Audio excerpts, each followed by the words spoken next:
नमस्ते। आज मेरे साथ चर्चा में फिर डॉक्टर संदीप पांडे के साथ मैं बात करूंगा और एक मुद्दा जो कहीं इस भीड़ में खो जाता है, याद नहीं रहता है, लेकिन शायद देश के लिए इस समय हम सब लोगों को ऐसा लगता है कि सबसे अहम। मैं बात कर रहा हूँ कश्मीर की।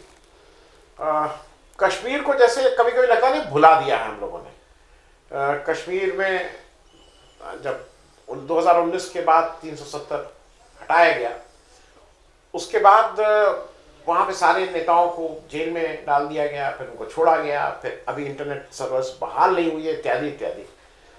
और अभी अमित शाह साहब जो इसके तरह से पूरी तरह से रचयिता थे और he was the man who was driving this whole thing, वो कश्मीर गए थे। तो संदीप पांडे साहब समझना ही चाहेंगे कि कश्मीर कहाँ खड़ा है और अमित शाह साहब ने वहाँ जाके मरहम लगाने का काम किया, कितना मरहम लगा पाए, लोग कितने इनकी बात सुन के संतुष्ट हैं। एक जनरल कश्मीर पे जरा हम लोग आज आपसे समझते हैं। जी जी, पहले तो बहुत बहुत धन्यवाद लगातार मुझे बुलाने के लिए अपने कार्यक्रमों में, और बहुत महत्वपूर्ण विषयों पे बातचीत हो जाती है। आज का भी विषय आपने जो चुना है बहुत ही महत्वपूर्ण है। मैं थोड़ा सा पीछे से बात शुरू करूंगा। जब से भारतीय जनता पार्टी सरकार ने कश्मीर में दखल अंदाजी शुरू की है, सबसे पहला काम इन्होंने जो किया और बताया कि वो कश्मीर के लिए कर रहे हैं, वो था नोटबंदी। नरेंद्र मोदी जी ने कहा कि हम 500 और 1000 रुपए के नोटों पे प्रतिबंध लगा के हम कश्मीर में आतंकवाद ख़त्म करेंगे। और उनका कहना ये था कि पाकिस्तान 500-500 रुपये बंटवाता है और लोग जो है पत्थरबाजी करते हैं, तो जब 500 रुपये का नोट रहेगा ही नहीं तो पत्थरबाजी नहीं होगी। तो अब सवाल ये उठता है कि अगर पाकिस्तान की इतनी दखल है कश्मीर के अंदर कि वो 500-500 रुपये का दे के लोगों से पत्थर फेंकवा सके, तो ये तो बड़ा सोचने वाला विषय है कि भाई फिर हमारी सरकारें वहाँ कर क्या रही हैं इतने सालों से। और अगर आप ये कह रहे हैं कि कश्मीर के लोग चूँकि बहुसंख्यक मुस्लिम हैं और पाकिस्तान एक इस्लामिक राष्ट्र है, तो इसलिए वहाँ के लोग पाकिस्तान से पैसा लेके पत्थर फेंकते हैं, तो भाई आप इस आधार पे नेपाल में क्यों नहीं कुछ करवा पा रहे? क्योंकि इन्होंने भी कोशिश की नेपाल में मनमानी करने की, वहाँ का संविधान तक ये बदलना चाहते थे ताकि तराई के क्षेत्र के लोगों को, मधेसी लोगों को ज़्यादा प्रतिनिधित्व मिले संसद में। और जब वो नेपाल की सरकार ने नहीं किया तो इन्होंने नेपाल में जाने वाले सामान को रोका यहाँ पे, और आरोप लगाया मधेसियों के ऊपर कि वो रोक रहे हैं, जिसकी वजह से नेपाल भारत के बनिस्बत चीन के ज़्यादा नज़दीक चला गया। और चीन अब वहाँ से सड़क और रेल लाइन वगैरह सब बना रहा है ताकि अगर भारत नेपाल में जाने वाले सामान को इस तरह से रोके तो नेपाल के दूसरे रास्ते खोले रहें। तो ये बड़ा एक ऊल जलूल तर्क था और हम लोगों को मालूम था कि ये इसलिए नहीं किया जा रहा है। वो जिस वजह से भी किया गया उसकी अर्थव्यवस्था का बहुत नुकसान उसको उठाना पड़ा। आज तक अर्थव्यवस्था उससे प्रभावित है। उसके बाद तो इन्होंने जो फैसले लिए उससे और ज़्यादा अर्थव्यवस्था जो है गर्त में चली गई। दूसरा, इन्होंने 370 अनुच्छेद और 35 से हटाया और कहा कि ये भी इसलिए किया जा रहा है ताकि कश्मीर में आतंकवाद ख़त्म हो। तो आप देख रहे हैं कि कश्मीर में कुछ दिन ज़रूर शांति रही, क्योंकि इन्होंने वहाँ अचानक 370 और 35 से हटाने के पहले सैनिकों की उपस्थिति बढ़ा दी वहाँ पे। वहाँ मेरी जहाँ तक मुझे मेरी याददाश्त है कहती है कम से कम 7-8 लाख सैनिक वहाँ पे कश्मीर के अंदर हैं। तो और 1.5 लाख की संख्या बढ़ा दी गई थी जब ये कश्मीर पे बड़ा फ़ैसला लिया गया। तो आप सैनिकों के बल पे आपने कुछ दिन तो वहाँ पे शांति रखी, लेकिन फिर भी पाकिस्तान से ड्रोन आते रहे। और अब तो आप देखिए कि वहाँ पे जो गैर कश्मीरी लोग हैं जो वहाँ गए हुए हैं उत्तर प्रदेश बिहार से, उनको मारा जा रहा है। यानी कि आतंकवादी घटनाओं में कोई कमी नहीं है, वो ज्यों की त्यों चल रही हैं। और अब अमित शाह ने ये बयान दिया है, जब फ़ारूक अब्दुल्ला ने ये कहा कि भाई आप पाकिस्तान से बात कीजिए, तो वो कह रहे हैं कि हम पाकिस्तान से क्यों बात करें, हम तो कश्मीर के नौजवानों नवयुवतियों से बात करेंगे। तो भाई अगर आपको बातचीत करके ही समस्या का हल निकालना था तो ये काम तो आपको पहले दिन से शुरू करना चाहिए था ना। अब आपके 7 साल होने को जा रहे हैं सरकार के, मतलब अब इनको समझ में आ रहा है कि बातचीत करनी चाहिए जब आतंकवादी घटनाएं रुक नहीं रही हैं। और यहाँ पे ये भी सवाल है कि अगर आप मानते हैं कि पाकिस्तान आतंकवाद को प्रायोजित कर रहा है तो बातचीत तो आपको पाकिस्तान से ही करनी पड़ेगी ना।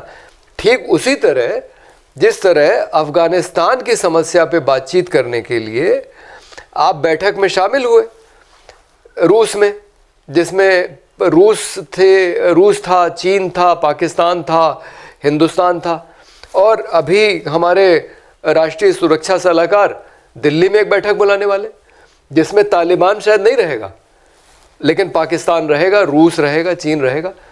तो आप तालिबान के मुद्दे पे आप पाकिस्तान से बात करने को तैयार हैं, लेकिन कश्मीर के मुद्दे पे आप पाकिस्तान से बात करने को तैयार नहीं है, जो आपको सीधे प्रभावित कर रहा है। अफगानिस्तान में जो हो रहा है उससे तो हम पता नहीं कितना प्रभावित होंगे, मालूम नहीं। हालांकि कुछ लोगों का ये भी कहना है कि जो आतंकवादी घटनाएं बढ़ गई हैं ये तालिबान का ही प्रभाव है। तो ये हो सकता है, लेकिन अब इनको ये समझ में आ रहा है कि तालिबान को से जो भी अपने संबंध बनाने हैं उसके लिए पाकिस्तान की मदद ज़रूरी है, जो कि अमेरिका बहुत पहले समझ गया था और इसने अमेरिका ने पाकिस्तान की मदद ली उनसे बातचीत करने के लिए। तो लेकिन एक जो विशेष बात मैं आपके कार्यक्रम में आज कहना चाह रहा था, ये शुरू से कह रहे हैं कि कश्मीर को 3 परिवारों ने लूटा। 3 परिवारों से उनका मतलब? हाँ, एक भाई अब्दुल्ला परिवार हो गया और एक मुफ्ती परिवार हो गया और तीसरा मालूम नहीं किसको कहते हैं, मुझे लगता है वो शायद गुलाम नबी आज़ाद को कहते होंगे। लेकिन क्योंकि गुलाम नबी आज़ाद को भी कभी इधर उधर की बात कर रहे हैं जी। तो अब जो भी 3 परिवार हैं, मतलब ये राजनीतिक परिवार ही हैं जिनका कहना है कि जिन्होंने लूटा और ये कश्मीर को उनकी लूट से या उनका जो वर्चस्व है उससे मुक्त करा रहे हैं। तो नंबर 1 सवाल तो ये है कि भाई ऐसा कौन सा प्रदेश है जहाँ के मुख्यमंत्रियों ने और बड़े बड़े नेताओं ने अपने प्रदेश को नहीं लूटा। उसमें से कई मुख्यमंत्री तो जेल भी गए, भाई लालू प्रसाद यादव हैं, जयललिता हैं, चौटाला जी थे, बम्बई है, चौटाला है। तो आप सिर्फ कश्मीर के ही पूर्व मुख्यमंत्रियों को या वहाँ के बड़े राजनेताओं को क्यों कह रहे हैं कि कश्मीर को लूटा? ये तो खुला सच है कि नेता इस देश को लूट रहे हैं। हाँ, और दूसरी बात यह है कि चलिए ठीक है, आपने कश्मीर को मुक्त करा दिया। तो मैं बीच में इंटरफेयर कर दूं जी। 1974 में जी लूटने का जो सिलसिला गुजरात में शुरू हुआ था, चिमन भाई पटेल वाला, मैं सिर्फ रेफरेंस को ठीक कर दे रहा हूं। सही बात है, मतलब वहाँ चिमन भाई पटेल ने जो वहाँ पे लूट मचाई थी उसकी वजह से नवनिर्माण आंदोलन खत्म हुआ, उनकी सरकार गई और अंत में इंदिरा गांधी की सरकार भी चली गई। तो ये लूट कहाँ नहीं हो रही है? और क्या हमारे एक मुख्यमंत्री हैं योगी आदित्यनाथ, वो कहते हैं कि सपा की सरकार में लूट चल रही थी, जब भी कोई नौकरियां निकलती थी तो चाचा और भतीजा झोला लेके निकल जाते थे। तो क्या आज भ्रष्टाचार नहीं है भारतीय जनता पार्टी की सरकार में? ये तो शिवपाल यादव ने कहा है कि हालांकि ये उनकी ईमानदारी है कि उन्होंने कबूल लिया कि हमारे समय में थाने में जो काम 1000 रुपये में हो जाता था वो अब 10,000 रुपये देने पड़ रहे हैं। तो थाने से लेके और बड़े बड़े ठेकों तक कहाँ पे भ्रष्टाचार नहीं हो रहा है भारतीय जनता पार्टी की सरकार में, बल्कि वो उसकी मात्रा बढ़ गई है। और उसकी कई वजह हैं। एक तो ये है कि एक तो भारतीय जनता पार्टी है और उसके साथ एक संगठन है राष्ट्रीय स्वयंसेवक संघ, तो भाई उस संगठन को चलाने के लिए भी पैसा चाहिए। आप देखिए कश्मीर में तो खुले आरोप लगा रहे हैं, वहाँ के जो पूर्व राज्यपाल रहे हैं वो कह रहे हैं कि यहाँ पे एक आरएसएस के जो इंचार्ज थे वो उनकी एक फाइल पे उन्होंने साइन नहीं किया, और वो जो इंचार्ज महोदय हैं राम माधव, वो कह रहे हैं कि अब मलिक साहब के कार्यकाल के सारी जो उन्होंने दस्तखत किए हैं फाइलों पे उसकी जांच होनी चाहिए। तो ये तो खुलेआम भारतीय जनता पार्टी और आरएसएस के लोग एक दूसरे पे आरोप लगा रहे हैं कि भ्रष्टाचार हो रहा था। ये उत्तर प्रदेश में खुला सच है कि भ्रष्टाचार पहले से बढ़ा है और अब थोड़ा और संगठित हो गया है। आज मुझे एक बड़े अधिकारी ने ये बताया है कि अभी भारतीय जनता पार्टी की सरकार उत्तर प्रदेश में सिर्फ भारतीय जनता पार्टी के विधायकों को एक निधि दे रही है लोगों के विकास पे खर्च करने के लिए।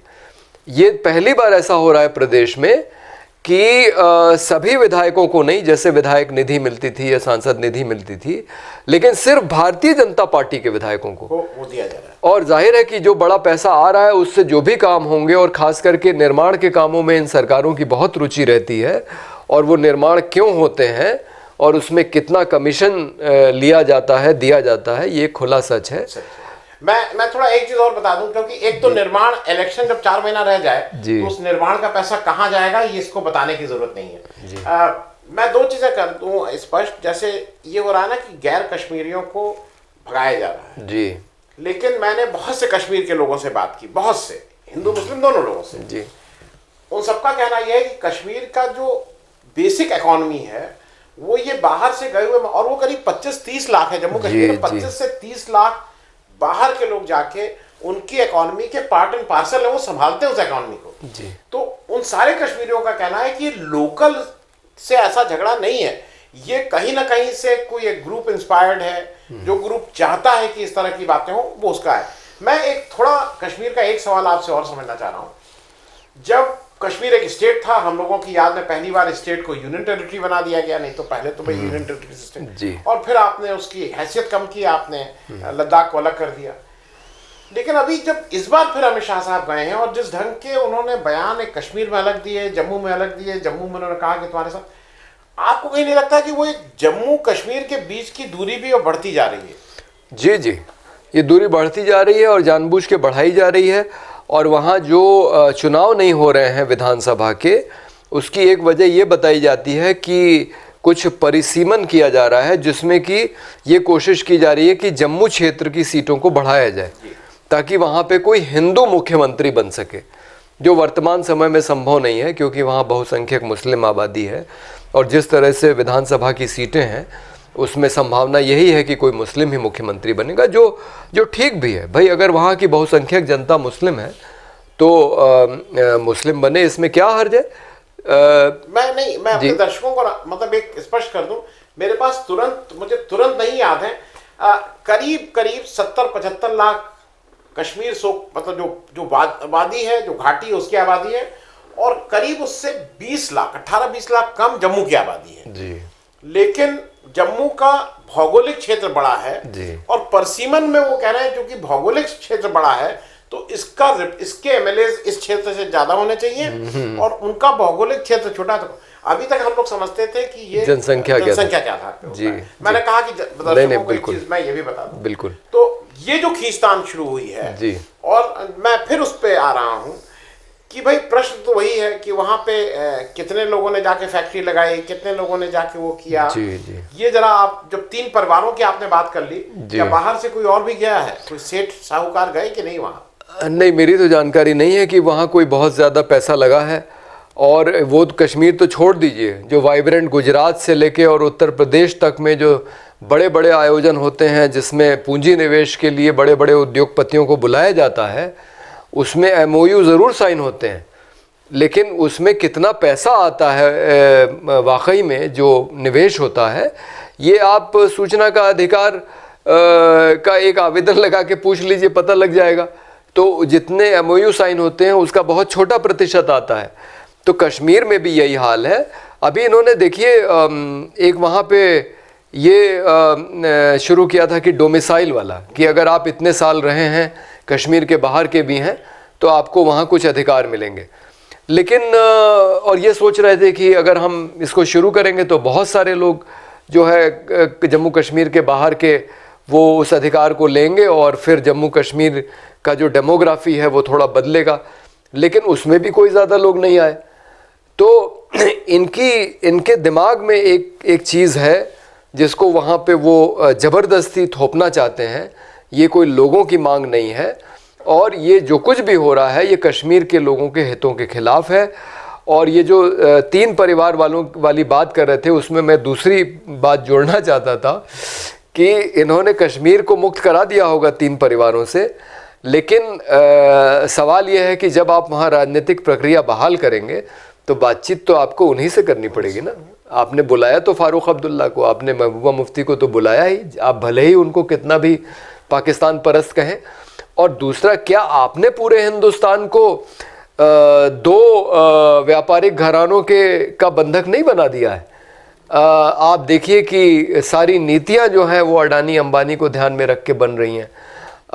ताज़ा जो उदाहरण है, जो किसान आंदोलन चल रहा है, किसान न सिर्फ नरेंद्र मोदी के खिलाफ नारे लगाता है, बल्कि ये नारा लगाता है कि जो अडानी अंबानी का यार है वो गद्दार है, गद्दार है। तो अडानी अंबानी के लिए नीतियां बन रही हैं क्योंकि वो दो आपके चहेते उद्योगपति हैं, व्यापारी हैं। आप अडानी के जहाज़ में चलते हैं, ये खुला सच है। और निजी कंपनियों के विज्ञापन में जो अंबानी की हैं उसमें आप उपस्थित रहते हैं। इस तरह से तो भारत के कभी किसी प्रधानमंत्री या किसी राजनीतिक दल ने नहीं किया कि आप सिर्फ अपने लोगों को, चाहे वो आपके चहेते व्यापारी हों या आपके विधायक हों, आप सिर्फ उन्हीं को आपने छूट दे रखी है कि उनके हिसाब से ही काम होगा और बाकी जनता को आप नज़रअंदाज करते हैं। तो पूरे भारत को इस समय दो व्यापारिक घरानों का बंधक बना के रख दिया गया है।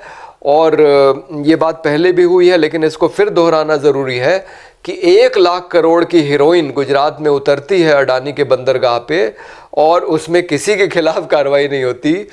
और आर्यन खान के साथ कुछ लोग थे, उनके पास भी हीरोइन नहीं मिला। उनके साथ कुछ लोग थे जिनके पास से शायद कुछ ग्राम, 6 ग्राम और 2.5 ग्राम और जी इस तरह से। जी, जो भी मिला, उसकी वजह से आर्यन खान जेल में है। मैं इसलिए इस बात को, क्योंकि आप जब इस बात को कह रहे थे, एक अंतिम प्रश्न और इसके साथ बंद करेंगे। मुझे बहुत उम्मीद थी क्योंकि 2019 में अगस्त के बाद एक बड़ा निर्णय सरकार ने लिया था डीडीसी बनाने का, जी जम्मू कश्मीर में, जी, डिस्ट्रिक्ट डेवलपमेंट काउंसिल बनाने का। और उनका था कि इससे हम पूरी उसकी शक्ल बदल देंगे और क्या क्या डेवलपमेंट हो जाएगा। जब अभी शाह साहब गए हैं तो मैंने तो नहीं सुना कि उन्होंने डीडीसी के बारे में कुछ बोला हो। आपने अगर सुना हो, क्योंकि अगर वो फ्लॉप शो है तो मुझे ऐसा लगता है कि उसको मानिए और उसको तुरंत खत्म करिए। उसको काहे वो किया जा रहा है? डीडीसी के बारे में आपने कुछ हाँ, नहीं, उन्होंने कहीं बयान दिया है कि देखिए हमने कश्मीर पे जमीनी स्तर पे लोकतंत्र को मजबूत कर दिया है और अब कोई भी सरपंच या कोई भी पंच जो है वो मुख्यमंत्री बनने का ख्वाब देख सकता है। ऐसा कुछ बयान आया है। नहीं, वो तो भाई पंचायत राज वहां पे पूरे देश में वो है। नहीं, मैं यही कहना चाह रहा था कि अगर आपकी आस्था पंचायती राज में इतनी अधिक है कि आप पंचायत स्तर के चुनाव करा रहे हैं और राज्य विधानसभा का नहीं करा रहे हैं, राज्य का दर्जा आपने खत्म कर दिया है, तो भाई बाकी जगह भी विधानसभा चुनाव कराने की क्या जरूरत है? भाई ग्राम प्रधानों से काम चला ले, है ना? बुनियादी लोकतंत्र है। जी, बुनियादी लोकतंत्र। और हर एक गांव को, जो गांधी की कल्पना थी ग्राम स्वराज की, हर एक गांव को कह दें कि भाई वो स्वतंत्र है, हाँ, वो अपने हिसाब से अपनी व्यवस्था चलाए। नहीं, आपने ठीक कहा, क्योंकि जैसे राजनाथ सिंह साहब ने कहा ना कि सावरकर साहब को दे गए थे गांधी जी इस तरह का एडवाइस, तो हो सकता है कि कहीं एडवाइस दी हो कि विधानसभा नहीं, तुम सीधे सीधे ग्राम स्वराज के लिए। हमको आपको नहीं पता है क्योंकि भाई ज्ञानी लोग हैं, हो सकता है कि आगे आ जाए कि गांधी जी कह गए थे कि विधानसभा का चुनाव मत कराना, तुम केवल पंचायत का चुनाव कराना, जिससे बुनियादी लोकतंत्र। जी, देखिए वो बात भी झूठ है, ये कह देना जरूरी है। गांधी ने सिर्फ सावरकर 2011 से 2020 तक उन्होंने अंग्रेजों को चिट्ठी लिखी माफ़ी मांगने की। 2020 में गांधी ने वो चिट्ठी लिखी है सावरकर के भाई को कि भाई तुम्हारा भाई राजनीतिक कैदी है, उसने कोई अपराध नहीं किया है, तो उसको इस आधार पे जो है रिहाई की मांग करनी चाहिए। गांधी ने ये नहीं कहा कि माफ़ी मांग लेना। अगर गांधी माफ़ी मांगने की सलाह देते तो सवाल ये उठता है कि गांधी ने खुद क्यों नहीं माफ़ी मांग ली, और उन्होंने नेहरू को और खान अब्दुल गफ्फार खान को और बाकी लोग जो जेल गए, अपनी पत्नी को, हाँ, जो पत्नी की जिन्होंने दम तोड़ दिया जेल में, जी, बाकी तो छोड़ दीजिए। सही बात है। हम सब लोग यहाँ आके जितना भी कह लें, हम सब लोगों के घर में जिसकी शादी हो गई वो जानता है पत्नी का क्या रोल है। कुछ लोगों को ना पता हो, जिन्होंने शादी भाई पत्नी ना हो, सही बात, तो अपनी पत्नी को जिसने वो कर दिया तो उनका, हाँ, मतलब उन्होंने और किसी को सलाह नहीं दी कि माफी मांगना, सावरकर को ही क्यों दी? मतलब इतना बेवकूफ बना रहे हैं ये भारतीय जनता पार्टी और आरएसएस के लोग। और हम लोग समझते थे कि राजनाथ सिंह थोड़े ठीक हैं, हाँ वो इस तरह की उल जलूल बात नहीं करते हैं, लेकिन उन्होंने भी पूरे देश को इस पर भ्रमित करने की कोशिश की। ये बात सबको मालूम होनी चाहिए। बहुत बहुत धन्यवाद। और नहीं, और दुख इसलिए ज्यादा हुआ, बाकी नेता या डिफेंस नहीं कि वो शिक्षक रहे राजनाथ सिंह साहब, तो शिक्षक जब ये सब बातें करता है तो थोड़ा अफसोस और दुख ज्यादा होता है। बहुत बहुत धन्यवाद ज्वाइन करने जी धन्यवाद। अगर आपको दी पब्लिक के कार्यक्रम पसंद आते हैं तो इन्हें लाइक करें। अगर आप इस वीडियो को YouTube पर देख रहे हैं तो चैनल को सब्सक्राइब करें, और अगर आप इसे Facebook पर देख रहे हैं तो दी पब्लिक के पेज को लाइक करें। अगर आप चाहते हैं कि हम निष्पक्ष पत्रकारिता को जारी रखते हुए आपसे जुड़े मुद्दों पर सवाल उठाते रहें तो हमें सहयोग करें। आपका छोटा से छोटा सहयोग भी इस मुहिम को जारी रखने में हमें ताकत देगा। डोनेट करने के लिए डिटेल्स जो हैं वो डिस्क्रिप्शन बॉक्स में दी गई हैं। धन्यवाद।